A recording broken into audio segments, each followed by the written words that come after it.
મહેસાણાના સતલાસણાના બેડસમામાં વરઘોડા પર પથ્થરમારાની ઘટના સામે આવી છે। લગ્નના વરઘોડામાં પથ્થરમારાથી એક મહિલા ઈજાગ્રસ્ત થઈ છે। 7 લોકોએ વરઘોડા પર પથ્થરમારો કર્યો હતો। બેન્ડ બાજા રોકાવી જાનથી મારી નાખવાની ધમકી આપી હતી। કોને પૂછી અને વરઘોડો કાઢ્યો તેવું કહી ધમકી આપી હતી।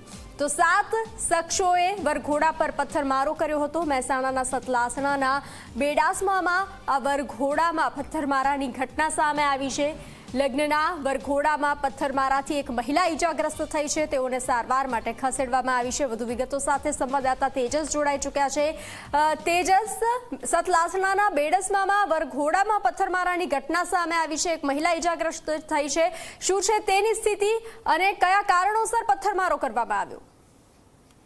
બિલકુલ મચી કહી શકાય કે ગઈકાલના સાંજના સમયે કહી શકાય સમગ્ર સાંજનો જે છે બનાવ છે। સતલાસણાના બેડસમા ગામ ખાતે જે વરઘોડો નીકળ્યો હતો તેમાં જે છે તે કેટલાક અસામાજિક તત્વો દ્વારા જે છે પથ્થરમારો કરવામાં આવ્યો હતો। અંગત અદાવતમાં જે છે તે પથ્થરમારો કરાયો હોવાની હાલમાં તો પ્રાથમિક માહિતી મળી રહી છે, જેમાં કોને પૂછીને જે છે તે વરઘોડો કાઢ્યો તે પ્રકારની વાત કહીને જે છે તે બોલાચાલી થઈ હતી, ત્યારબાદ પથ્થરમારો કરવામાં આવ્યો હતો। ત્યારે હાલમાં તો સમગ્ર મામલે જે છે તે મારી નાખવાની ધમકી સહિત જે છે તે આપવામાં આવી હતી। જે મામલે હાલમાં તો કાળુસિંહ, રાજદીપસિંહ સહિત 7 લોકો સામે હાલમાં તો સતલાસણા પોલીસ મથકે ગુનો નોંધાયો છે અને સતલાસણા પોલીસ દ્વારા હાલમાં રાયોટિંગ એક્ટ હેઠળ જે છે ગુનો નોંધીને વધુ તપાસ હાથ ધરી છે અને આજ રોજ જે છે તે પોલીસ બંદોબસ્ત વચ્ચે જે છે તે ગામમાંથી જાનનો વરઘોડા સાથે જે છે તે પ્રસ્થાન કરવામાં આવ્યું।